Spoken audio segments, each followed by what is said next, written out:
Ladies and gentlemen, welcome to another episode of Post to Post. Folks, we hope you had a great holiday season. Hope you enjoyed all the wrestling that's been coming around. Boys, how you doing tonight? Damn it feels like it's been forever, man. We took a long-ass holiday break, but, yeah, doing good. It's good. I'm ready to talk about some goddamn wrestling. I hear you. That's our hype man, everybody. I got all this wrestling I've been building up for the last 3 weeks. I've had so many people I've been pissed off at in wrestling, so much shit I wanted to rant about. Half the stuff I forgot. But fuck it, I'll come up with something tonight. But I'm ready to talk some wrestling. Hells yeah, guys. Hope you had a good holiday season there. Hope Santa treated you well. Got you lots of AEW t-shirts. Yeah.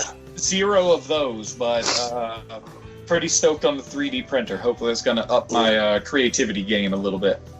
And, yeah, I'm just okay. Yeah. Hey, my boy. My He has arrived.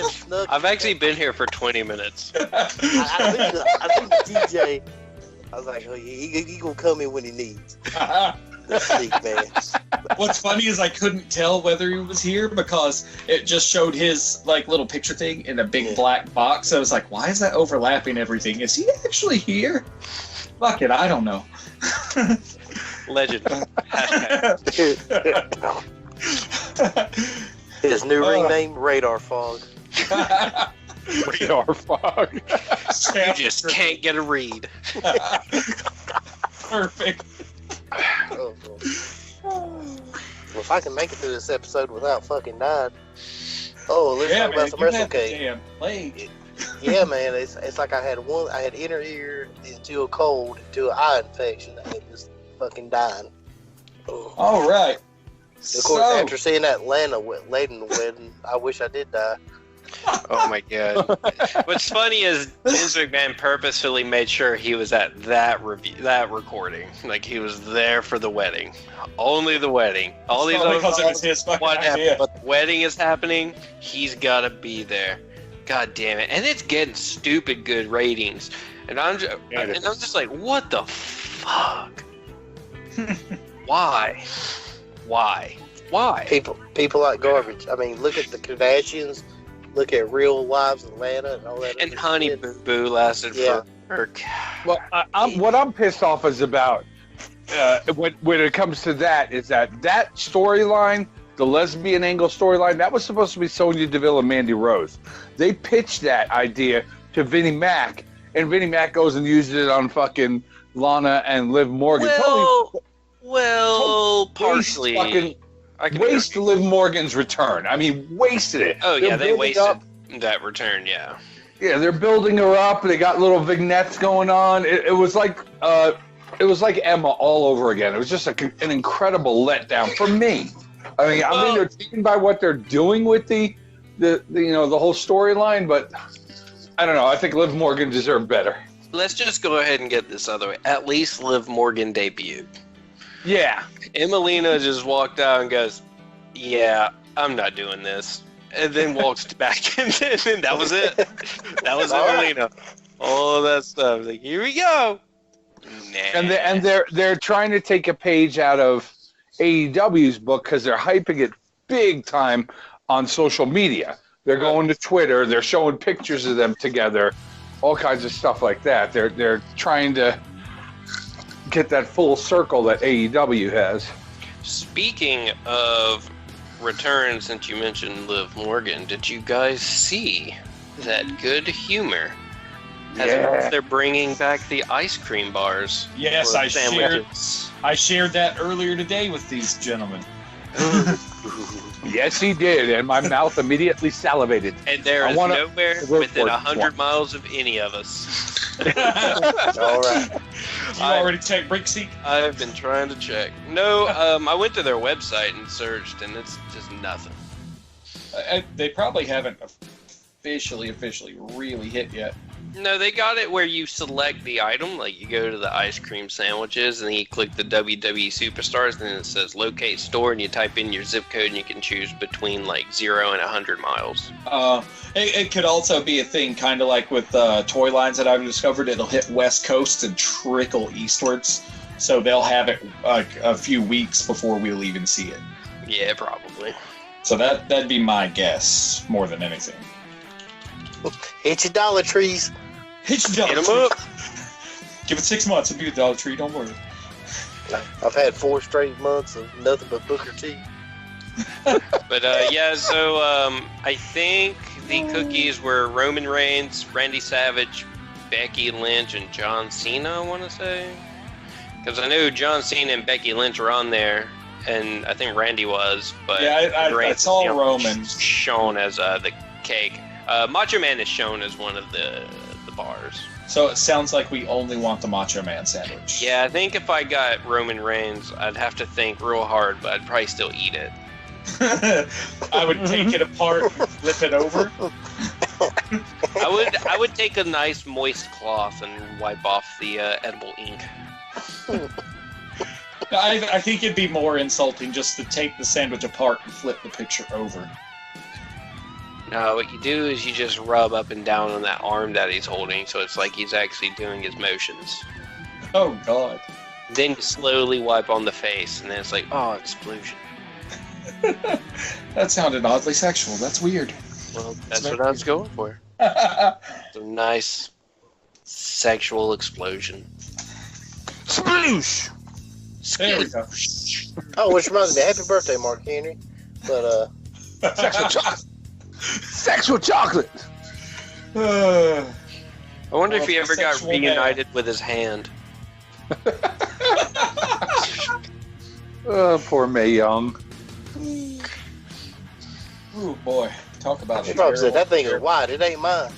They say it was age, but I say a broken heart. Boy, oh, boy. Are we talking, all right, so do you want to start off, do we want to start off with New Japan? Yeah. I feel like we should, because it's the hottest shit that's been building up for a while, because I know before we were all super fucking stoked for it. And then honestly, outside of Bullet Club getting skunked, I mean, it went kind of how we all thought it would. Well, Jay White won one. At least John's happy, you know. He isn't Bullet Club for life, so. Yeah. I'm totally wearing Bullet Club shit right now. But John's also the one that Yeah, was but you're a saying yesterday, Bullet Club's breaking up. Yeah. That is a prediction I'm having. I got 2 predictions this year. You haven't heard these yet. Then you're not Bullet Grayson. Club for life. How many times? I have 2 predictions this year. I see the first Bullet Club is going to break up. I got a feeling that this is the year. I hope not, but I definitely hope not. Be surprised either. I just got a feeling that they've lost so much. They literally won one match at New Japan, Wrestle Kingdom. They won one through nefarious means. Yeah. Yep. So I think that's number 1. Number 2, Lars Sullivan kills himself. Damn. We might need to cut that, Zach. Yeah. That's a dark one. Let's go with Lars Sullivan has a bad time. I don't want him alive anymore. Lars Sullivan's going to Bring this on rethink him. things. It's just a prediction. Hey. Lars Sullivan makes a life-changing decision. Hey, he's got a sweet A&W shirt. He ain't going nowhere. Well, I'm having a good time. Oh! He's not right back. But anyway. Did you guys see Scott Steiner came back? Came back where? NWA Power. Really? Yep. I had not seen that yet. Was that the ass end? I think so. It was like Nick Aldis was talking. I don't know. I just kind of caught it. He was just talking, and then he was like, "Oh," and then did the Razor Ramon point in a really half-assed way.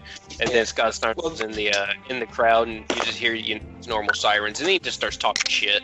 Okay. So Yeah, they're setting up a 6-man tag match between the Rock and Roll Express and I think Tim Storm versus Nick Aldis and Wild Card. But Nick Aldis said he's not going to be in it, but they have their new faction now called Strictly Business, and missed opportunity. they hired an outside. They hired an outside person to take Nick Aldis' place. So, in addition, Nick Aldis already got eliminated from their TV title tourney. yeah, he did. Him and Ricky Starks. Ricky Starks went to a time-limited draw. I was mentioning this earlier before you got on, Grayson, and I think NWA is getting its stride back. I've been enjoying it the last couple weeks. Nice. More than I did before they went to the pay-per-view. Yeah, that's good. Well, before we get too, yeah, we need to go back to sidetracked on NWA. Yeah, let's go back to New Japan. Will's like, New Japan, this is my moment. We're staying. I like New Japan. Leave me alone. Let me just go and say, Jushin Thunder Liger, Corgis. I know, it's great. Wes sent me the picture. I immediately shared it everywhere. Yes, you did. And then the best response I got to it was on my Instagram. Dude's like, fucking Liger putting the Corgi over. I was like, man knows how to get the crowd to pop. This is true. You know how Jushin Liger likes his crowds to pop. Hey, I mean, dear God, you thought the roof was going to come off the place when he walked out for his last match at Night 2. Yep. Yeah. But anyway. But Night 1. Overall, how did everyone who happened to have seen Wrestle Kingdom like Wrestle Kingdom? Oh, I watched all 11 hours worth over Saturday and Sunday, so I watched it all. Every minuscule moment, and I enjoyed it. I mean, obviously the filler tag matches were kind of meh, but it was good. I enjoyed it. I like how they don't fuck around. It's just like, here we go, match. I know. You get it. You get a few of those. I guess you could call them commercial breaks, aka the recaps of the storyline that build up to the big matches. Yeah. And those I'm usually like fast forward because I'm rarely ever catching it live. Like, for my luck, being at MagFest over the weekend, it's like Saturday morning. I was on my volunteer shift. And it was so dead, I was just sitting there. I was like, fuck it, I'm going to catch whatever's happening on Wrestle Kingdom. I turned it on. It was the beginning of fucking Coda and Okada.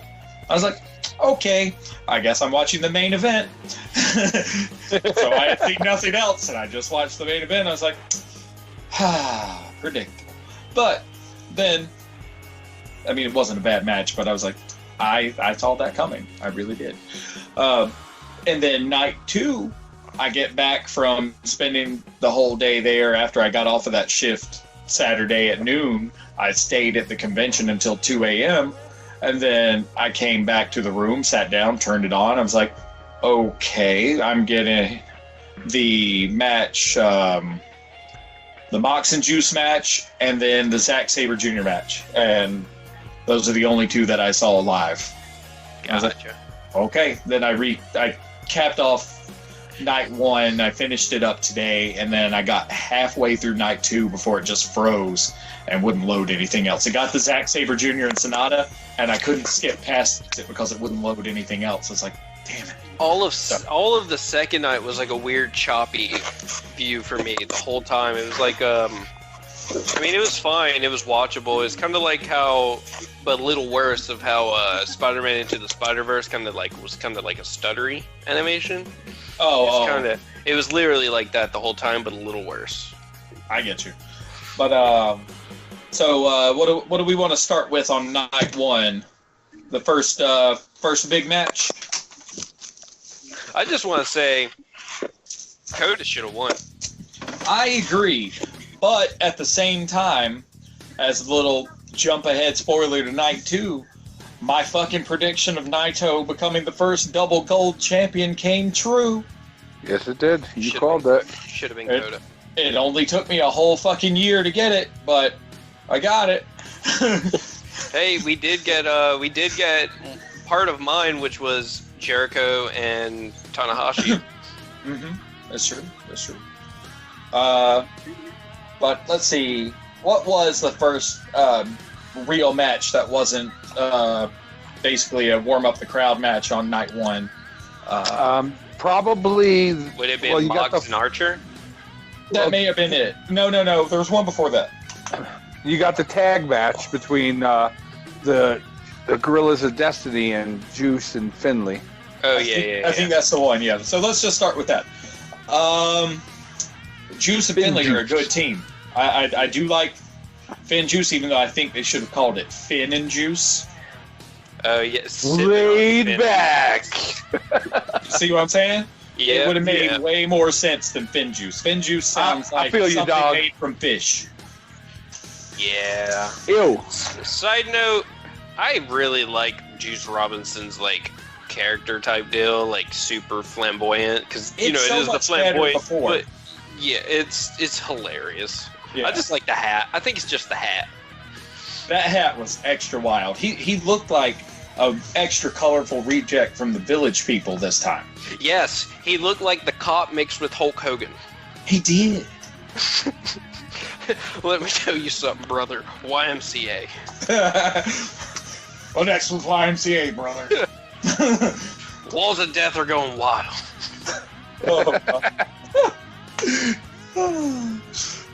Village People's the hardest pit you've ever seen. I really wish I had gotten to go to Riot Fest just to do the fucking pit with the Village People. Something great. Huh. Wes's mic is out, I think. Oh, I'm here.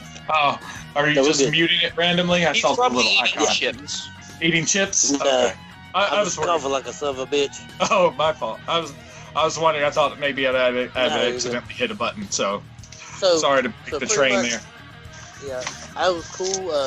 Finn Juice went out. I knew they'd get to win because usually whoever wins the tag team tournament usually gets it. Yeah, it's true. World Tag League. Then after that, Ospreay versus Time Bomb. Holy shit! Damn, yeah, dude, that was a great match. I mean, like we were saying before when we almost got way too into the discussion. I'll say it because one, tons of people are all over Ospreay because they love watching him work. But for me, it's like most of the time an Ospreay match is going to be someone he's paired up with someone that wrestles exactly like him. With the exception of the match that he did with El Phantasmo, which was wonderful, most of his matches bore me to tears after a little while because I don't know how many fucking times I can watch him Ozcutter somebody and the other person special the shit out of him with finishers, and all of them kick out before I get fucking tired of it. And that's all that happens in an Ospreay match mostly. And it's okay, Will could say that because he bought the figure. I can say that because I bought the figure because it was badass. But I'm not, shitting on Ospreay at all because half of the reason it's like that is because of whoever's in creative saying this is the way we want the match to run. And then, at the same time, they have a little leeway. But when he's paired up against someone that can wrestle like him, but doesn't do it as much, they play a little more reserved, like Hiromu does. Fucking gold. He had to go reserve. Can't have to break his neck again. It's true, but some of the spots he was taking, goddamn. I mean, when he wrestled before, he didn't go as wild as Ospreay either. He can do it, but he doesn't do it to the extreme that Ospreay does. And half the reason his neck broke last time, wasn't it a botch? Because it was a botch from a package suplex or something. Yeah, so that wasn't even... Ooh, God, I remember seeing that live. He did like the package and was throwing him over his head, but he just did no. Like when I seen him hit his head and he did that scoot, I was like, oh no. Mm-hmm. Oh, it looked so bad. All the match. He finished it. He finished the match. Just like Stone Cold did. Their attire coming to the ring was pretty badass. I'm looking at some of the shots right now. Ospreay with the sword and Time Bomb looking like, I don't even know what the hell that is. A Native American? Time Bomb looking like some wild-ass Elton John motherfucker. That's all I can say. But it was fucking great. That match was super good. And honestly, they didn't go overboard with finishers. They really didn't. They did signature moves. For sure. And then Time Bomb debuting a new one, which really sealed the deal for him. I was like, when he hit him with the regular Time Bomb and he kicked out, back of my mind, I was like, he's going to debut a new finisher. Because one, I'd been spoiled. I already knew Time Bomb was going to win. 2, with seeing that setup, I was just like, something new is going to happen. He's not going to do it just twice to say he did it. He's going to pull out something fancy like Ospreay always does. You're calling it. Well, Yeah. the commentary team even mentioned like he had worked on a new move to debut. Yeah, but half the time I tune out Kevin Kelly in them because I don't really enjoy listening to them. It really depends on who he's with. Honest, like I've gotten to the point where I like Gino Gambino more than Kevin Kelly. Gino is so fucking like a caricature of anything. It's wonderful to hear. Rocky takes it almost too seriously when Rocky's a gag character himself, and then Kevin Kelly's a straight man to everybody, and he just unless he's saying Destino, he has no emotion in his voice at all when he calls things. One of my things is he needs a Mamma Mia catchphrase. Yeah. Don't you ever talk shit on Mauro Ranallo. Bullet Club, like, phony. It's the best I could. I was expecting something way worse than Bullet Club phony. I couldn't think of anything because I had a thought beforehand, and I was like, so... I don't actually know if I'll like it because I want to hear how it would go down before I can say it. But I would like to experience a commentary team that doesn't try to sell a heel or a face. Just a straight, down the middle, just no biased commentary team. Does it exist? Not for wrestling. Because I just want to know what that is, because like I hate it when I'm watching WWE, and you know Corey Graves, I guess, is the heel commentator, so it's just like he just overdoes it for the heels. Michael Cole overdoes it for the face. Them, you know, they just have their teams like with who was it? Three Roppongi. Cannot Roppongi 3K. Yeah, like, you know, if it was Rocky on the sticks, he'd just be talking about them the whole time. Yeah. And then, you know, they all have their favorites, and that too, they like push to get the hype going. But I just want like a straight up commentary one time to see how that goes, because I want to say like it might be pretty good. Well, you're not getting turned; it's based on what you're seeing. Yeah. Bullet Club phony. Hey, don't blame me. They're breaking up this year. It's just They're not breaking up. Bullet Club for life. I would definitely like to see that, but my problem more with modern wrestling, before we get back to New Japan, is a lot of places. I really don't like the fact that everyone switched over to like the 3-man announce team. There's no dynamic there, in my opinion. It's kind of like too many people in the kitchen. Yeah, it's like, sure, that gives you the ability to have like a heel commentator, a face commentator, then the dead center, you know, moderate, but it doesn't work because they never have it set up that way.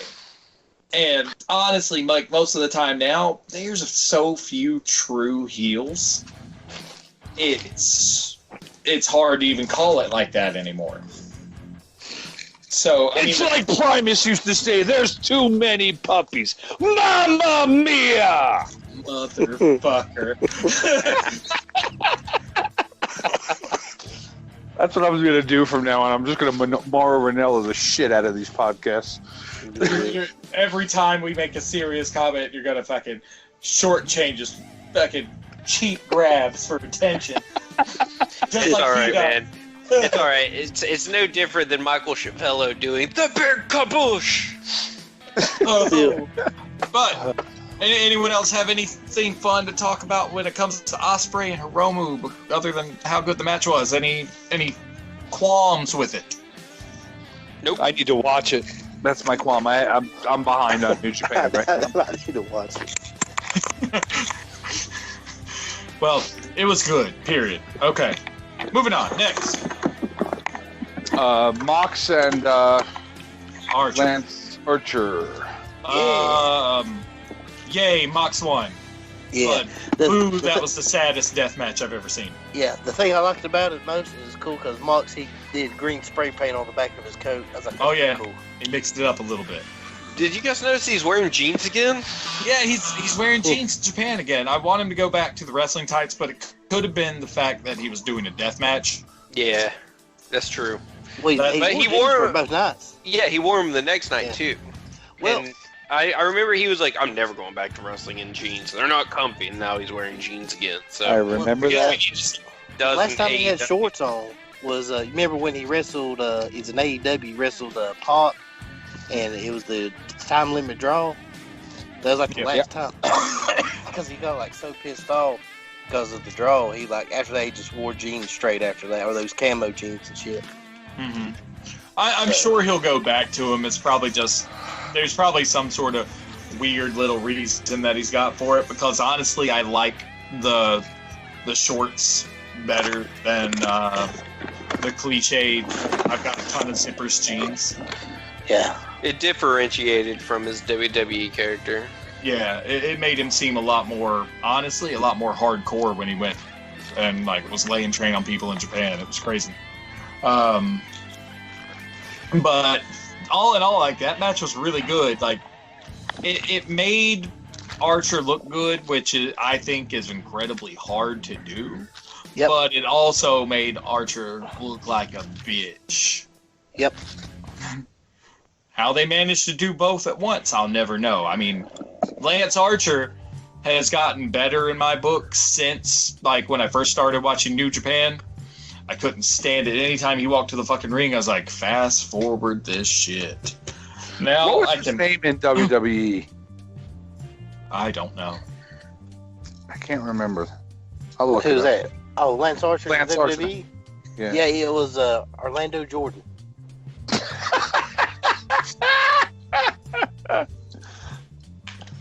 What? They're trying to remember who Lance Archer was in WWE. Well, oh, I got And it. that was Hoyt. That was Hoyt. Lance Hoyt, that's it. Oh boy. And he was useless then too. He was known as Reese from the Flock. Yeah, that's what? No, he wasn't. Yeah, the greatest thing was you start going with it. Yeah. no, he wasn't. I remember Reese was like 7 feet tall. It kind of like looked like Tim Sylvia from the UFC. Yeah, right. Hell yeah, get that damn stop sign. We're Or trash. that damn plaid like jacket around his waist with the blue jeans shorts. God. Duh. But the main thing about that match, Mox got his belt back, and Yeah. that's all that mattered.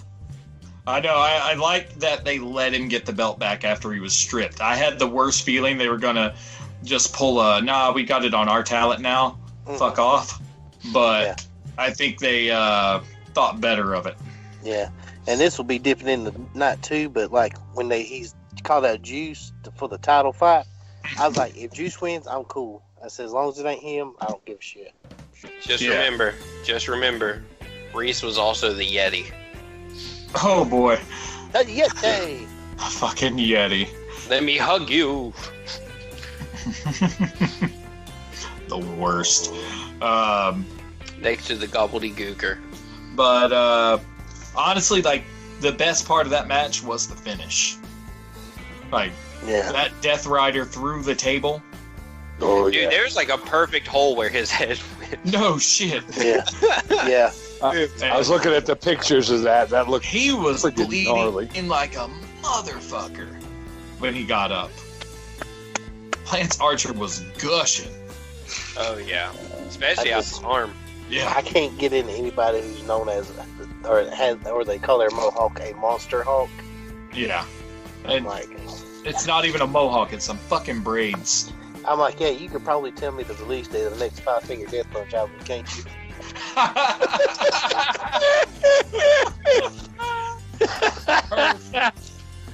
Next up, we've got Jay White versus Naito. That was yet again another good match. Yeah. Bullet Probably. Club loss. Yeah, but I mean, as much as I would have wanted Jay to win, they've been shitting on Naito for so long, and to go with my call, I was rooting for Naito the whole time. Oh yeah. I wanted Naito to win because I'm not the biggest Okada fan. I think he's good, but I don't know. Hold on. You were going for Naito to win? Yeah. And you guys are giving me shit about Bullet Club hypocrisy? Hey, man, I made a fucking prediction. I had to stick to it. And I predicted they're going to break up. Well, you're a sad man with no hope for life, so... Will's trying to make $1. No, it's like I said, how it's going to go. I said, we'll be pulling for Jay. I say the press will be pulling for Naito. The fans will be pulling for Okada. And then the company, you can tell they'll be behind Okada. Mm-hmm. Jumping into 6, but we can come back to that. When I seen Okada win that belt, I was like, really? Yeah.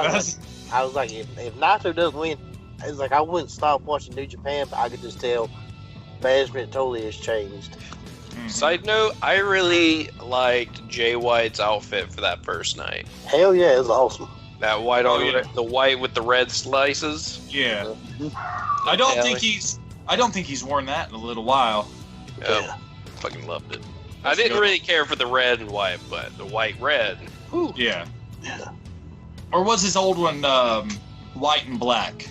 I can't remember. But I know he's had a white ring gear before. I just can't remember if red was the trim color for it. I want to say last year at Wrestle Kingdom was wearing white and red. Yeah. Is there white and red or white on white? Mm-hmm. It was something. Yeah. But either way, it did look good. And honestly, like he needs to dial back the beard a little bit. I love the beard. I love the beard. I like the shorter, more cropped beard, not the wild man beard. It's more devilish because he's the devil. Yeah. I like how at his post matches he's just leaning across the table and he's just shit talking. It's great. He's like, everyone's like Okada. He's sitting there, he's calming down, drinking a beer. Jericho, he's cussing everybody out. Here's Jay White. Like, oh god, this is awesome. What I need to actually start watching some of the post-match stuff. I never do, but eventually I need to. Oh god, I love New Japan does that the best. Oh my god. I've seen clips of some of the better ones, like some of the fun sneak attacks that happen during them. Yeah. It's glorious, but... Oh, gosh. The 10 Days of Bullet Club with the media. Yeah. Oh, my God. Bad Luck would be... Oh, my God. Those are great days. Yep. Hopefully they figure out a way to kind of recapture some of that old spark. But, let's see. What else? Naito, honestly, like, even though you hear them say it 100 times a match with Jay, he definitely does wrestle like a fucking vet. Yeah. He's a damn genius in the ring. He's natural. Dude seems to be able to read people's minds. Yeah. But at the same time, I'm glad that storyline-wise, they've kind of made him very, very cocky, and that's kind of what his downfall is every time. Yeah. Well, I mean, he's crazy, but he's got the right to be cocky, because, I mean, him coming out of the young lions, I mean, already... And then getting Omega. 2 title belts within, 2 years of being a young lion. He beat Omega. Yeah. To get the U.S., and then won the big belt, and then all of a sudden had the IC belt, all 3 of them. Oh, God. Yeah, he's already kind of... I guess got the equivalent of the what do they call that Slam? shit? Triple play, the Grand Slam or Grand Prix, whatever the fuck WWE calls it. That shit Seth Rollins did. We'll call it Grand Slam. Fuck it, Grand Slam. Sure, why not? I remember the best was Kenny goes, as much as I hate the look of that title of the never open weight, I like to have it so I'd be like the Grand Slam champion. I know. Give it time. I'm sure Jay will have that too, if he hasn't already. I don't think he has. He's gotten all the biggest belts. He hasn't had the tag, like the heavyweight tag titles. I'm sure, though, he'll get those, and that might cause another bit of internal Bullet Club drama, just because GOD's like, we're the fucking tag team here. Well, this is one thing Bullet Club needs to do, or they need to find a big star within it, or recruit somebody. One of the reasons Bullet Club got so over, and you guys know, is they had a lot of outside resources. They would take the name to other promotions. Yeah, exactly. Yep. Like the Bucks would be in Ring of Honor here and there. Marty would be in England. AJ Styles, he'd be here and there. They need to get that back out, because right now, it seems like when it's all closed up in Japan, it just gets eaten alive. That's all they just need to go back to, being a cohesive unit, as we've said before. Yeah. They're a little too spread out, doing their own thing each. Like, you don't see the GOD with anyone other than the GOD. You just see Bad Luck, Chase, and the Tokyo Pimp together, but Jay's by himself with Ghetto. That's it. That's it. They're all with each other instead of just rolling out. Roll deep. Yeah. I know, like, back in the day, they rolled fucking deep. Like, they stopped rolling as deep when Kenny and the Bucks splintered off and became the Elite. Yeah. That's when they stopped doing the truly cohesive Bullet Club. Because early Bullet Club, fucking when Devitt rolled out, damn Gallows, Anderson, Fale, everybody rolled to the ring with him. And they were fucking lurking hard, like, you come outside, we're gonna fuck you up, sort of shit. And now it's like, you're a Bullet Club, here's your shirt. Yeah. Exactly. And I feel like there's going to be I think there's going to be some turmoil between Jay and Kenta at some point. I think Kenta's going to take over. Yeah. Kenta's going to take over Bullet Club because Jay doesn't fit at all. No. Because how New Japan is now, you can actually be successful now and not being a part of a faction or anything. Yeah. I think Jay White would go on his own then. Yeah. I really do too. Jay, I just see Jay going because I think I said it months and months ago. Like, even though he joined, like when he was first offered it by Kenny, we were all like, "Fuck yeah, it'd be great." But then the way they play his character, he's way too lone wolf. He's not going to, work as a group. He doesn't have, stable in his blood at all. And, like, even that new T-shirt that he's got, the last rock and roll, it's like, that's almost a dead giveaway that he doesn't want to be in the damn group. Yeah. So, I'm just like, okay, when are we going to see Jay finally split off? Because Kenta's honestly the hot commodity Bullet Club has right now. Yeah. Yeah. True. Yep. And he kind of has that leader vibe. He really does. Yeah. And he's got the first shot at the champ. Yeah. It's true. I don't see Naito dropping it that early, but I've been fooled before how quick Tanahashi dropped it. But yeah. But Tana's also held it more times than almost anybody other than Okada. Yeah. But I could see it would be Kenta winning the belt and then Jay congratulating him, then fucking him over. Yeah, that would be the best way to do it, I think. It should have been me. Yeah, and then I could honestly see that's when everyone else in Bullet Club fucking jumps Jay's ass. Yeah, because choose a side. Yeah, I mean the only thing I see being a hiccup to that would be Jado and Gato. Yeah. Because, I mean, Gato is fucking attached by some sort of invisible umbilical cord to Jay. Yeah. And then Jado, honestly, is GOD's biggest fanboy. Hey, Master Heater. Oh, yeah. Master Heater. I mean, he can barely fucking walk, but... I think Ghetto leaving with Jay would be fine. Yeah. Because that would still work. He's the lone wolf, but he kind of needs that. He needs a hype man. It puts a depth to him. Yeah. He needs that hype man. So I feel like Ghetto would leave. I think they would jump. Like, if it played out that way, Jay would turn on Kenta. Everyone would jump Jay, and then look at Ghetto, and then jump Ghetto too. Mm-hmm. Yeah. Yeah. Yeah, because I see Jay looking like Bullet Club would stand by him, and Bullet Club's like, no, fuck you, with the Kenta. Because it'd be more of a, why are you not helping us beat this fool? You just jumped our boy. Mm-hmm. And then, fuck it, jump your ass too. Yeah. I want classic Bullet Club back. I mean, I don't think we'll ever see the heights of it from when the Bucks and Kenny were there, because that's almost, it's the wrong analogy, but the only thing I can think of right now is like a flash in the pan. Yeah. But that short changes Bullet Club itself. Man, lightning in the bottle. Yeah. It's not going to hit twice, but Nope. it's still going to be really good if they do it right. Get rid of you faster than the roasted brick Flair at StarCast 2.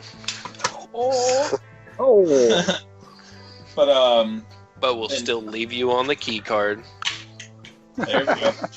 All right. Then, let's see. Ibushi And Okada. Yeah. That was a great match, even though I feel like with the build-up, Ibushi should have won it. But the kind of clues I saw leading up to it that said he wasn't going to was how he actually lost his cool more than once. He would, in that one main match, I think he was just throwing those stiff-ass punches. You just hear them, dude. Yeah, and then when he just jumped Okada while Okada was doing his usual, smug-ass shit talk. Yeah. And when he jumped the shit out of him and wailed on him, that right there, I was like, okay, that's going to put a damper on his overness in terms of we want to put the belt on him because he's, lost his cool. He doesn't have that, that attitude that he had before. It's changed. I still love him grabbing that briefcase and knocking the shit out of him. I was like, holy shit, that's awesome. I know. But honestly, that match right there was... Yeah, I wouldn't even give it top 3 of the night. It was good, but it was just a classic Okada was going to win match. Yeah. I mean, what for night 1? What would you actually give match of the night, Wes? I'd probably still give it to Coda and Okada. Really? Just because the main event is good. Coda just kept going. He's 37 years old, fucking workhorse. Yeah. Okada's showing why he's still the best in the world. Mm-hmm. That right there. It was no Wrestle Kingdom 12. Yeah. No, Wrestle Kingdom 11, Kenny versus Okada. Yeah. I liked it. Fair enough. I personally going to give match of the night to Jay and Naito. I just like the story told in the ring a lot more. Oh, yeah. Because, I mean, there were times where you literally thought, oh shit, Jay's going to walk away with this just because of how methodical he was working over Naito and how he fucked up running and doing his moves off the ropes more than once. It wasn't just a sudden thing. And then even when he finally did get his, second win, it wasn't perfect. He still had that hitch in his step, and it still seemed like he was legit favoring that leg even when he was throwing off his big moves to finish. It had a lot more, it was damn real. It's still real to me, damn it. Excellent. I was hoping you would do that. You fell into my trap. Ha ha. I did. I'm a sucker for spots. It's okay. I didn't watch it, so, outfit of the night I'm giving to Osprey and Time Bomb, because I like the way they were dressed. Their in-ring entrance attire. Okie doke. We'll have to send out the verdict to Mills Lane, so we'll wait to hear if he'll allow it or not, but we'll get back to you. Grayson, what do you think match of the night was for night 1? I think for me it was just the Hiromu match because he was back. I can feel it. That's really it. I think I'd say wrestling entertainment wise, it was probably Coda and Okada. Yeah. But Daddy. story wise, it'd be Jay and Naito. But I'm just glad Hiromu was back, so I'm going with Hiromu. Yeah. I do like it. I hope he brings back the Hiromu business jacket and doesn't stick with the weird feather robe for long. I do. That Hiromu business jacket is the shit. Hell yeah. So night 2. Night 2. So Liger retired. it was what you'd expect from a greatest hits legends match. You had the young crew really working over the old men, which is to be expected. The old guys were, not going down without a fight, but, I mean, we all saw where it was going. Plus, it was in classic tradition. The exiting party put the younger ones over to, And put over Hiromu as well. Yeah, no doubt. Hiromu got that win. It was great stuff. And I did like, now known as Ryu Lee, but Dragon Lee's Liger homage outer mask that he then presented to him at the end as a gift. I was like, that's pretty classy. I did find it funny that, the guy who injured Hiromu was his tag partner. But he did seem like really genuinely oops my bad about it, because I mean he opened the ropes for him and tried to be pretty considerate. Oh yeah. It was not planned and accidental because Ryu Lee, Dragon Lee, he is a solid wrestler and understands everything. Yeah. What happened. He has the respect for the others. So I mean, I just didn't expect them to be the tag. I was a bit surprised by that too, but I'm wondering if that was part of it. Was just more of a good faith thing, like no hard feelings. I could set it up to smooth it over. Yeah, I could see that. The only thing that seemed kind of funny was right after the finish, watching it was like a small little thing, but you saw Dragon Lee bring Hiromu to his belt and hold it there for a while, and Hiromu was still just milking that post-pin moment. And Dragon Lee's like, damn it, I'm tired of waiting, and just drops the belt next to him and walks off. Yeah, that was hilarious. You saw Hiromu just staring at him. Like, what are you doing? He's like, "Here's your belt, dude." Tried. Yeah, that was funny.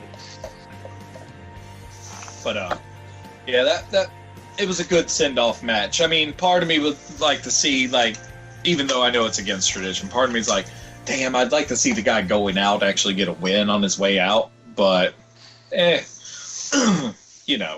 is what it is. So, Show and Yo against my boy Phantasmo and the Bone Soldier. Oh man.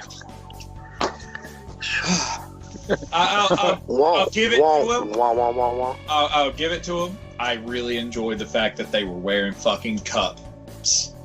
Yeah, that was hilarious. That was great. That was like, well done. Well done. It's one of the few times where the self-proclaimed Rocky Romero sneaky style went over with me. I was like, there you go. There you go. Something very simple. Cup. Yeah. Super simple. Doesn't have to be over the top. But, I mean, I'm still all about El Phantasmo. I don't know what it is, but I like what he do. And, as much as I didn't want them to drop the belts, just like we said with the previous one with G.O.D. and Finn and Juice, it was going to happen. Yeah. Yep. I mean, we all knew. I'm sad it did, but they had a good fucking run. They defended that shit for a while. Then it was Sonata and ZSJ. Oh, that was great. Yeah. That was great. And seeing Zack Sabre Jr. win again. I love Zack Sabre Jr. I enjoy watching his matches. Side note, as I've mentioned before, he is a wrestler in Retro Soft's Retromania, the sequel to WrestleFest, That comes out really soon, doesn't it? It's first quarter. Well, it just says 2020. I thought it was supposed to be January, but they changed it to just 2020. I think it's for the Indie Mania contest they're doing right now. Yeah. Which, to all of our listeners, when Matt Cross is up, vote for him. Yeah, I know. I saw him announce. I was like, "Fuck yeah, Matt Cross!" He demolished hit the first round. He got like 75% of the votes. Today was Simon Miller versus Dave Dahl, and Simon Miller's that YouTube What Culture guy, and he did What Culture wrestling, like he was a wrestler in that. And Simon's killing it, but I don't want him to win. He's just going to be a stereotypical looking character. Well, Matt Cross would have that sweet beard. Yeah. Plus, Matt Cross fucking works, man. Yeah. Like, I don't want... Give him alternate costumes. You could give him his Son of Havoc look. Son of Havoc look. He could have multiple, outfits. Son of Havoc, Matt Cross, N-Dog 20 from back in the his backyard wrestling days of just, track jumper pants and nothing else. Mm-hmm. It's fucking crazy. But, I don't know. I'd just be mad if Simon Miller won, even though I'd like the YouTube stuff. But someone who just slaps their head and says, "Let me tell you why." Go home. Just go home. Get out of here. Yeah, dude. I don't need a YouTube star in my wrestling match, because really he's a YouTube star, not a wrestling star. Yeah. I'm hoping for Matt Cross, too. I really feel like he's got one of the best chances for it all. It's going to be one of those two. I can just tell you, just based on the voting so far, it's just been clear winners, night and day. It's 75-25, both of them. But I don't know, man. He has that YouTube following. It could outdo, being a workhorse in 28 countries and longest reigning gentleman championship wrestling champion. Yeah. It doesn't matter. I'm on YouTube. Mm-hmm. Go Jake Paul. Oh God. No. That's YouTube culture, though. God damn it. They love sending some dumb motherfuckers. Yeah. Matt Cross, he deserves all the monies. All the monies. If people would work him the way he wants to be worked and not time down too much, I'd love to see him get a fucking TV deal with somebody. But well, I think part of it also is just he is a tad on the shorter side. Yeah. And he is getting up there in age. I mean, he's what, near 40 now? Yeah. I mean, he was on Tough Enough though. Yeah, true. So. Am I tough enough? He'd be a great add to the AEW roster. I mean, he showed up at the first AEW event, All Out. I think that's where he'd fit the most. Yeah. I mean, he was at All In. Yeah, All In. That's it. Yeah. He beat MJF. Yep. I think I've heard some talks, and I've been going through some dirt sheets, and I think the next place he may be working to sign is SEC. Oh, really? Yeah. Legitimately? Yeah. Huh. I'll be damned. I'm be okay. the national Captain America champion. Jesus Christ, Wes. What? My source is good. I'm close to it, damn it. So, and then, let's see. Then I think it was the Moxley Juice match. Mox Juice, yeah. That was a great match. I was honestly, part of me was expecting them to just take it immediately away from Mox and give it to Juice. But when Mox won again, I was like, holy shit. I didn't think they were going to do it because technically Juice would have then been the first champ. I was thinking the same way. I was like, I don't think they're going to spoil it on Juice. No. They're not going to spill the juice. So that's what happened. Yeah, but that was actually a pretty good match. I felt like it was kind of short, but it didn't need to be long. No, I really didn't. And it was kind of just a standard wrestling match, so that was solid. But instead of another gimmick match with Mox, not saying I dislike it, but I don't want to see him get pigeonholed into just hardcore death. Mm-hmm. Exactly. That's just go-to, but... Yeah. And then it was Goto versus Kenta. Yep. I was actually surprised Goto was going to win, even though I could see it happening. Yeah, I wasn't surprised Goto won, because it's something that the way they were building it the whole time, and they were like, Kenta's the first person ever to defend this title and actually win in a title defense in such and such amount of time, and then all this shit, like, he's been talking to Goto and all the shit Goto's been talking back. It's just, I saw that one coming. I would have rathered Kenta won, but at the same time, I was just like, okay, it is what it is. Yep. They had to pull the belt off of him though, because he's going for the champ. Yeah, it's true. Because if they left the belt on him, it'd be champ if he happened to beat Naito. Well, I mean, that'd give them yet another first. That would be pretty awesome. The first triple champ. John is doing everything just to shit on Bullet Club tonight. I know, right? Oh. Just to shit on who? You know, those people you turn your back on. I have not turned my back on Bullet Club. You were not going to alive. break up this year. Man, I tell you, once Cody Hall left, you just went along right with it. Oh shit! No one likes Cody Hall. Cody Hall. Y'all. Cody Hall doesn't even like Cody Hall. To me, his claim of fame was the damn Twitter beef between him and Gregory Helms. Oh yeah. it was like so dumb. It was just, I was like, oh, you're still here. Cool. Hey, Cody. His claim to fame is that he came out of his dad's friggin' left nut. That's about it. I'm amazed he knew which one he came out of. Damn. It's the left. You can tell by how tall he is. Science. Gentlemen, fucking science. All right, next match. That was Jay and Coda.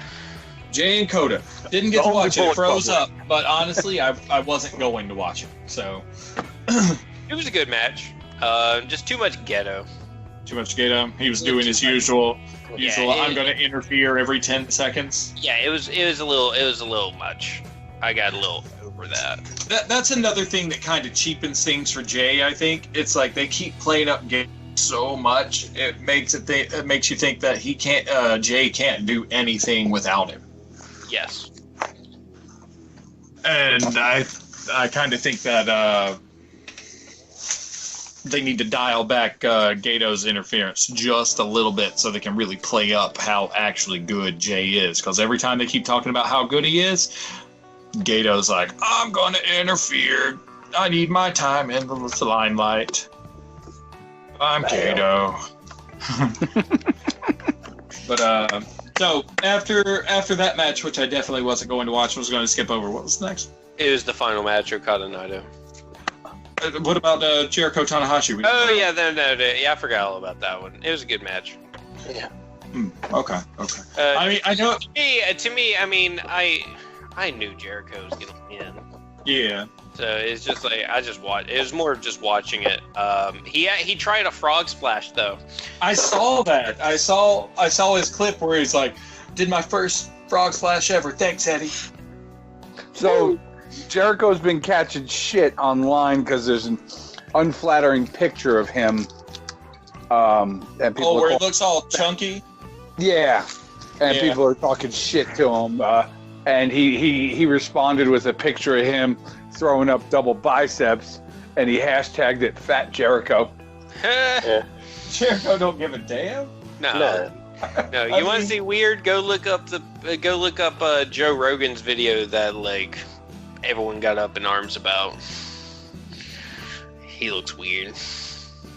It's Joe Rogan. I mean, he's looked weird ever since he left fucking Fear Factor. No, he's always been fit. It's just now when you look at it, it's just like creepy. Yeah, it's kind of a weird one. Like that Joe Piscopo. Joe Rogan, why are you creepy in shape? I want to be Spinning back kicks. I officially do all this MMA shit, so I'm going to make sure that if one of these motherfuckers crosses me, I can end them. On it. That's one thing I'll give Joe Rogan. It's like, Joe Rogan legit knows his stuff and actually does his shit.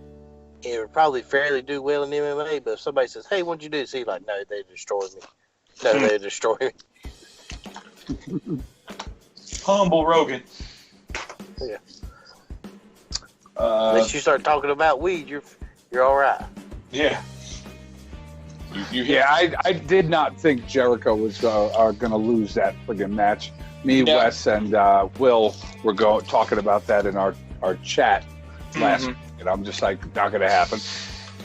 Yeah, I mean, we were debating on the the intercompany like participation that could really like be built off of Tanahashi winning and getting a chance to go after the AEW title. It would have been, a great promotional tactic, but I think we all kind of wound up coming to the same conclusion. Like, that's a real hard maybe, and it's not enough to really bank on. Yeah. All right, I'm attaching some pictures for you guys. Keep going. Just letting you know, before. Just to put this thing, that's a before shot. That's a before shot. All right, and this is the one that was like uploaded recently. Okay.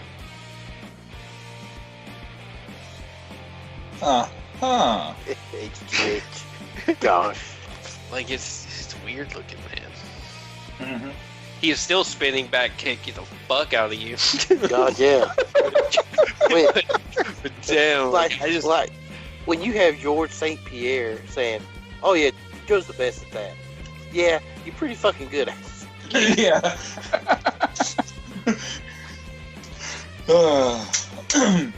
But then it was the Okada Naito match. This is a match I will really enjoy, even though I know the finish. I know that Naito wins, and I'm super stoked on that because my long-term prediction for all, like, maybe 2 people that have listened to the show since the beginning, other than us, I've been calling it damn near all year. Yeah. Yep. Zach fucking knows. But if he remembers. But it shows cut scene to Zach takes a big drag. Who the fuck is Will? Exactly. Oh, he's that one that emails me these things all the time. That's right. That piece of shit. That guy keeps making me listen to trash. I'd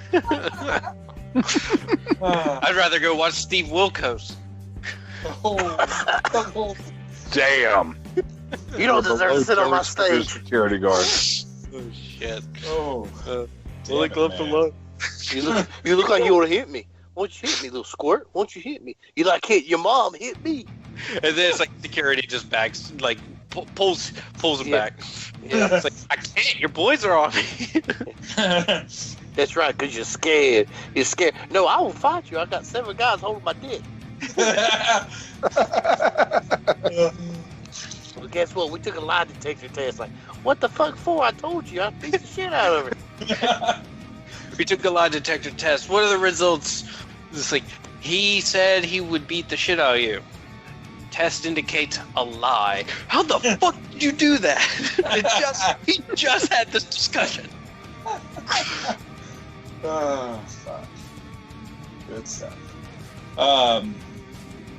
But yeah, so someone laid the match down for us. Like I said, mine froze up, so I wasn't able to watch it. It was one of those. It was really good. Honestly, it's probably match of the night for me. But they at the end, it was literally just like Rainmaker, Rainmaker, Rainmaker, Rainmaker, Rainmaker, Despito, Rainmaker, Rainmaker, Rainmaker, Rainmaker, Rainmaker. And it just kept going for like the last 10 minutes of just the finish trades. Yeah. So I mean, outside of that, it was a really good technical match. It was really they had a lot of hard spots. Very enjoyable match, but it's just The ending was just your typical New Japan title match end, where it's just finish spots, finish reversals, and then someone finally hits one that actually puts them down. Yeah.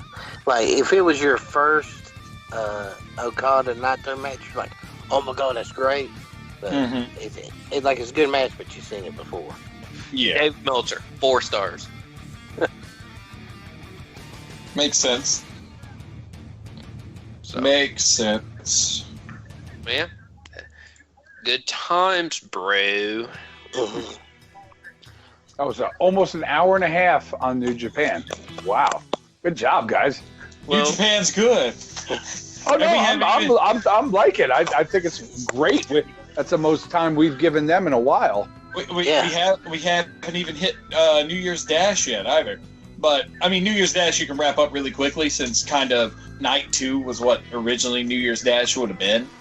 The only thing that was of any real merit would have been the Liger's retirement ceremony that kicked off the show, which is probably the main reason I watch it. Other than that, it was your classic,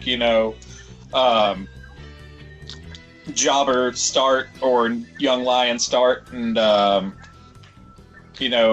American Young Lions got the win. Then you had one of those giant 6-man tags, and Suzuki-gun got the win over Roppongi 3K and LIJ.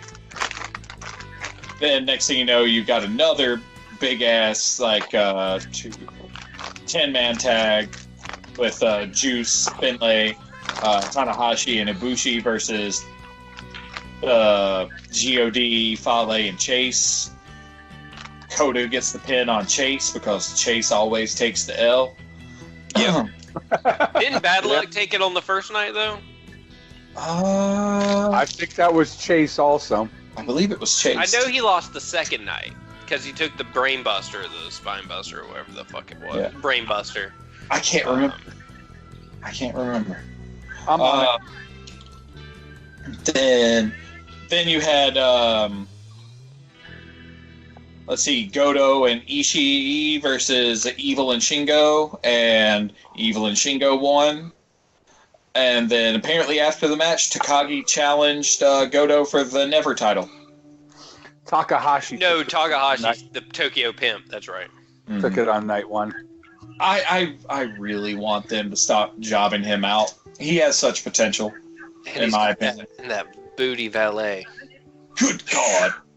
Good God. That thing just stayed on the screen. It does every time. That's the only reason it's dicey for me to watch New Japan when I'm at work. Yep. Dicey. Is it Peter, whatever, I don't know, P-I-E-T-R or something like that? God, good God. Good God. Then the next match after that one, Okada, Yoshihachi, Ospreay, and Eagles versus the rest of Suzuki-gun. And, of course, fucking Chaos wins because Taichi disqualified everyone for finally using the Iron Fingers of Doom in a match. That son of a bitch. I'm just gonna say, I'm glad he didn't sing. At all. Yeah. Any of the fake singing. It actually made me enjoy watching him when he doesn't do that. No joke. I was like, oh man, that was good. And then if I see him doing his really bad lip singing, I'm just like, all right, I'm just need to turn this off. And then you've got Naito and Sonata versus Kenta and Jay for the final. And Sonata pins Jay via Japanese clutch. Yep. Then apparently after the match, White and Kenta tore into Sonata and Naito, laying into them with chairs. So maybe all of our talk about there being a little lack of cohesion. No, this is gonna be the start of it because they're gonna be attacked for a minute, and then there's gonna be a miscommunication that causes them a loss, and then it's gonna be like, who's gonna turn on who? Fair enough. This year's New Year's Dash, I'll probably just not go back and watch it because that right there was enough. Because it was all tag matches, I would be bored to tears.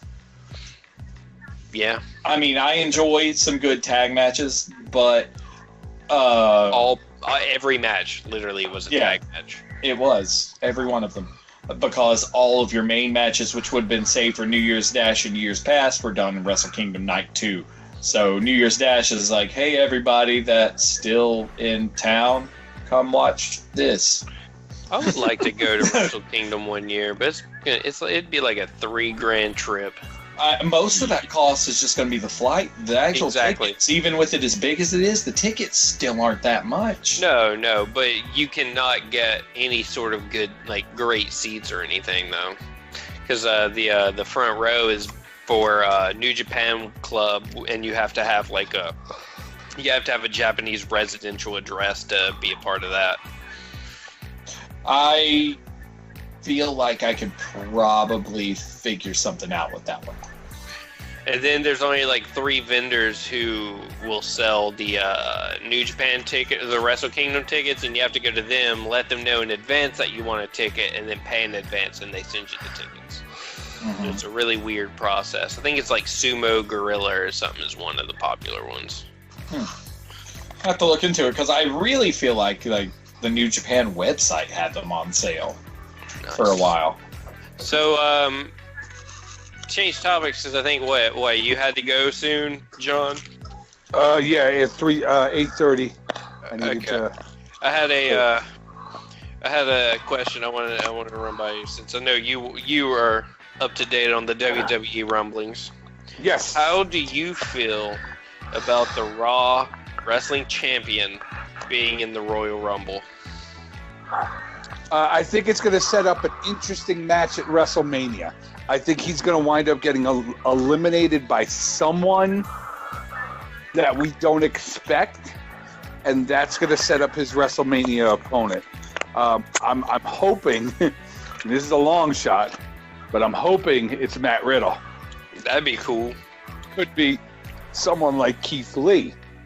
I don't think it'll be Keith Lee. I think that he got on the good graces, but I think Triple H probably would want to keep him away from any sort of main roster. The long shot for me, though, I think it would be solid. And I'm going to be the mark. I'm going to be that guy. CM Punk. Yep. And then I was reading before we start recording, Bully Ray talking about, and his little idea was pretty good. It was since Brock already said he's number 1, have CM Punk be the surprise number 30 entrant, eliminate him, and then challenge him for the title at Mania, and finally give him his Mania match and beat the Golden Boy Brock, essentially. I don't see him beating Brock, though, unless he's willing to come back and sign a contract, even if it's a limited one like Brock. Yes. Well, yeah, I think he could do that, but I'm just saying, if you want to mend the bridge with Punk, that'd be a good way to do it. Yeah, because absolutely. That's one of the main things he always says, is like, they just never let me main event Mania. It's like, you got Taker, that's not main eventing. You got Taker, that's not main eventing. And he's right. Yeah, he's absolutely right. It's not main eventing. He won that final match of the night. There's a lot of good stuff I wanted to touch base on in the WWE world. The wedding with Lana and Lashley. God, it's horrible, but it's so good. You know, at the same time, like it's a train wreck. You can't look away. The biggest problem I have with that is they wasted Liv Morgan's resurgence, re-debut on that. But on the other note, they put her in one of the most popular segments in the last 5 years. So, I mean, it's not completely wasted. It's not Emelina. I just felt that she deserved a little bit better. I don't know. I don't have any thoughts. Like, the only thing, like... I had a thing I want to bring up if you got nothing, but I cut you off right there, so you finish and then I'm coming. It's cool. I mean, the only thing I was going to say is just, like, the only thing WWE related I'm looking forward to is the Rumble. It's honestly the only thing I look forward to in WWE any year, because it's my favorite pay-per-view of the year, because I just like watching 30 dudes get thrown over a top rope. I do too. I love the Royal Rumble. I hate like their World's Greatest Rumble with like 50 people. Like that's gratuitous. or anything like. But like just seeing, every like 3 or 4 minutes, someone else come down. So much fun. It just takes me back to when we played WWE Raw and we practiced so hard to be able to throw everyone out one at a time before anyone else came in. It was great. I still do that. It's so good. But so this is AEW question. Yeah. So those of us who signed up to be a member of the Dark Order, you got an email. Yes, I did. And you got a video, which was also posted on Twitter, essentially, of Evil Uno talking to someone who he referred to as the Exalted One. Yeah. Who is the Exalted One? Wonderful. Yeah, John said it was Matt Hardy. Matt Hardy? Thinks it's Matt Hardy? I can believe Matt Hardy. But at the same time, contract is up on March 1st. Mm-hmm. My guess is Matt Hardy, because I was thinking that as well. But would they just straight up turn him heel and be that, like a ringleader of something? I could believe it because it's a character change and he's all about character change, but I feel like he wants to run with his, crazy Matt Hardy stuff. The Dark Order would fit perfectly into his broken universe. He's recently been dropping videos almost weekly, recreating the broken character. He's been having matches against Ryzen and stuff like that in that whole broken universe style, and it's good stuff. So I could see it. I could totally see him being the Exalted One, the leader of the Dark Order, and they come in and they just wreck shop, man, with all the creepers. They even addressed in that video the weak creeper. Yep. Who I think was who they're gonna reveal as Brandon Cutler. I'm saying. You think so? I think it's going to be revealed as Brandon Cutler because they also hinted that someone tried to drop the Dark Order by throwing it in the trash and it showed up on their doorstep. Like, you can't leave the Dark Order. You are in there for life. And I think it's going to be Cutler. But John will find a way out.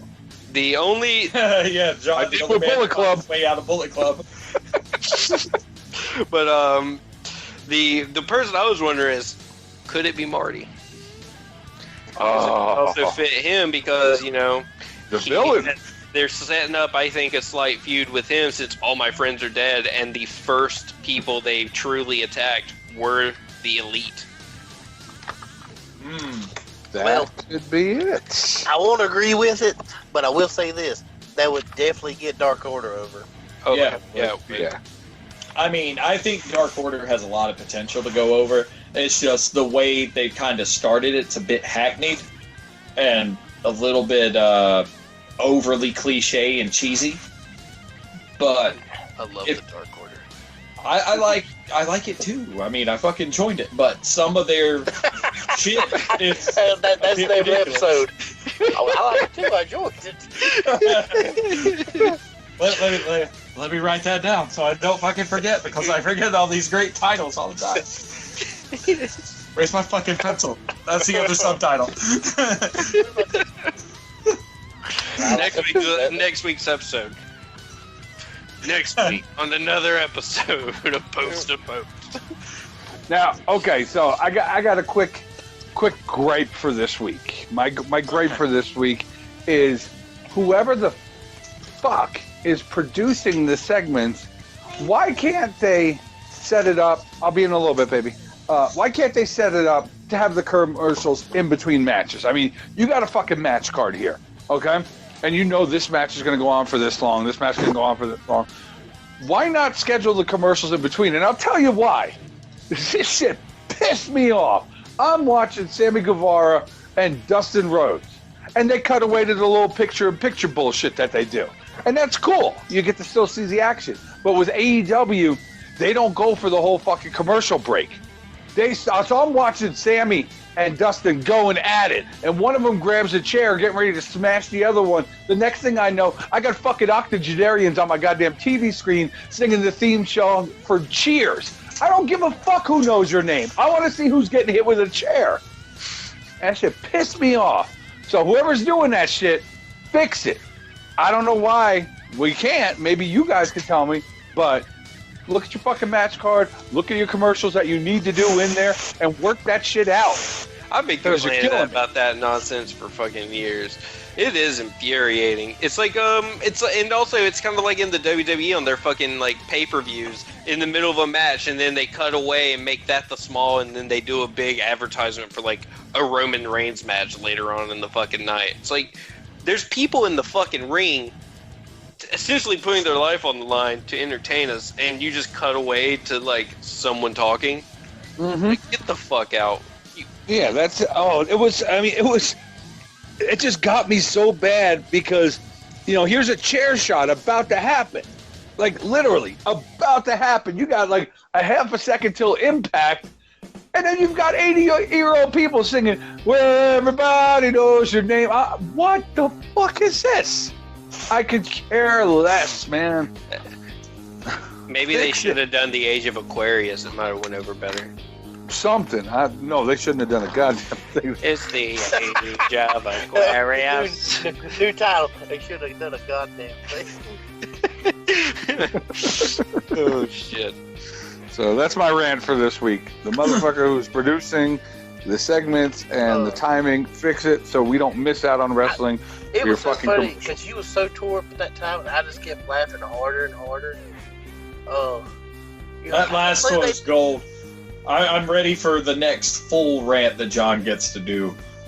Probably next top episode. Rope tantrum. Yes, top I gotta rope wait on somebody to seriously piss me off. Like, I was ready to go off on ACH a couple weeks ago, but damn it, we've been trying our damnedest to piss you off all episode, and it hasn't worked. The vicious. Maybe the vicious vignette. The fucking ACH, the Antonio Brown and Colin Kaepernick of the wrestling world, but he's fucking died down. He's not as prominent in our sights anymore, so I'm not as pissed at him anymore. But first, you pissed because he was right? Fuck no, he's not right. I don't think he's fucking right at all. Not one little fucking bit. You approved the fucking shirt, have the vision to see it in black in your fucking mind, and then going off for the culture. Bullshit. You're for Didn't yourself. he win like something in Georgia recently for like the second time? Dumbass of the fucking year award, as far as I'm concerned. He's not. He said he's done with pro wrestling. He shouldn't be winning the fucking thing. Right after that. You know what that motherfucker should be doing? He should be fucking delivering my Grubhub. Thank you very much. God damn. You're welcome, fans. I would say tell us how you really feel, but that'd be redundant. Yeah. He just did. I like how John goes, it's died down. Ain't nothing really there. And then he kept going and getting worse and worse. Then White West just pulled out the match. He didn't even strike it. Yeah, you did. Yeah. He showed back up at George Wrestling Crown Championship, and I think he sort of handed the belt back. He showed up at George Costanza's wrestling. Costanza! Showed up with a sandwich. Yeah, he show up delivering my goddamn Uber Eats. Oh, damn that fucking dude. Yeah, and he vacated it too. Whenever I think he joined NXT. Shit, when Shad Gaspar tells you to shut the fuck up, you know you did something wrong. Fucking A, he did.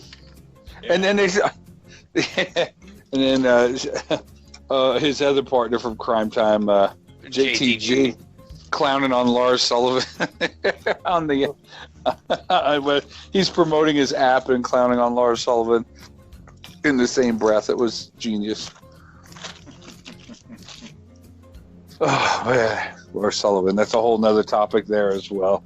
I feel bad for the guy, but I mean, if you're gonna if you're gonna be a fucking hypocrite, bro, you got to wear that. I mean, you're over here, doing your videos and shit like that, and then you're talking shit about gays and being racist and shit like that, and then they find some shit on you, dude.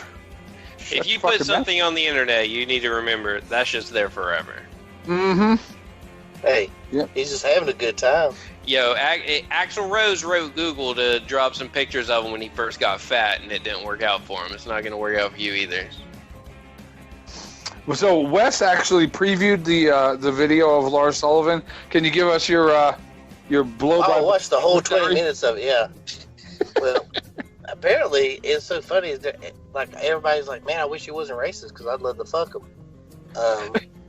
It was weird, like how fucking toned he was and shit. Like you see Lars now, you can see where he put on the mask, but like back then he was like a fucking Greek god. Just like you'd find him in Alamance County. Now, what freaked me out more than the old cocksucking and all that was like how they were standing in bed, like both on their knees, both like chest to chest with their socks off. Well, that was a weird part. You know, it's always weird. You gotta keep your socks on. Yeah. It's like, yo, girl, you can be naked all you want, but keep them socks. Keep them kids on, baby. All right, guys, I do need to beat feet, so I am going to sign off. You guys keep having fun talking wrestling. Thank you all for listening to my rants this week. Y'all have a great week.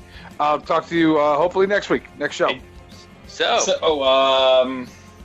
I guess we need to circle back around to NWA, don't we? Or should we just leave it at what we talked about before? I mean, that's really. I haven't had a chance. That was really the only important stuff. Was Scott Steiner debuted and Nick Aldis got eliminated from the title tournament, the TV title tournament in the its first match. Are they gonna put Marty in for any of those smaller titles, or is he just going after the big boy? I think he's just going to go after the big boy, lose to bring in some viewers since he's sort of like a hot commodity. I think John mentioned like that and mentioned him. He got announced for another Ring of Honor thing, I think. Yeah, I think he got announced for a couple, didn't he? Yeah. So I think they're still just going to roll him out, but they Ring of Honor mentioned something about PCO, and then PCO says something, he goes, I have Villain Enterprises with me, so I think PCO might take over Villain. I could see that. Just because he's the champ, and you know, I don't know. I just see like he's the champ now, so really he would be the leader. Mm-hmm. Even though it sounds like it'd be more flip because he's kind of like a second in command with Marty, since Marty handpicked him to come in, and PCO is just a tag team with Brody King for a while there.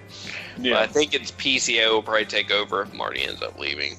Yeah, I'd say the first one that's going to jump ship after Marty will probably, I really think it'd be Brody. Well, Brody, I don't even know if he renewed his contract yet. I know his contract's supposed to come up soon, too. Yeah, I could see Brody dipping out with him. Yeah. Just because they wrestled really well over the summer in Japan. And I would like, or back in the spring, rather, and I would like to see them, like, stick together again. Because they make a great tag team. Oh, yeah. Plus, he'd be gnarly as shit if he was in Dark Order. Hell yeah. He'd make that fat motherfucker look pitiful. Evil, you know? Yeah. The evil one. Yep. I love the Dark Order. I hope like they do a sacrificial lamb type deal to that dude, whoever it is. I still think it's gonna be Cutler who gets knocked on it. Probably. Because he had the worst record. 0-1,000, right? Yeah. His record has not been good by any means. It's like I keep hoping he would win, but you know, never happens. Because of how everything was going with how they like signed him, kind of gave him like, you know, all the BTE time, but nope, you're just losing. But then again, you do need your development talent, you know, someone who can put over and make someone look good. That's kind of what he is. Mm-hmm. What do you guys think of that Joey Janela Kip Sabian feud that's kind of blended with their real life? Because Joey was dating Penelope Ford, then they broke up, and now Penelope is legitimately dating Kip Sabian, and she's his valet. Weird. It's just like some of the stuff going on at AEW is just like, I'm like, okay, be careful. You're treading very, very close to soap opera territory. Be careful. I don't want you to fall prey to soap opera time. But at the same time, things are still feeling pretty fresh. Feeling pretty fresh. I'm liking what they're doing. I wish I could watch more of it, but all I'm really able to watch half the time is Dark, and I'm rarely able to watch all of an episode of Dark. So I just get bits and pieces. So I'm like hella behind. I usually just watch on Thursdays because like I'm usually doing something Wednesday at 8. So playing a video game most of the time. Yep. So, fingers crossed that eventually I'll get caught up on some of the AEW stuff, but, I mean, just given most news posts and things like that, I can stay fairly well abreast of what's going on. Well, guys, it's been a good one. Hell yeah, good episode. We'll be back in next week, and we'll be able to tear it back up.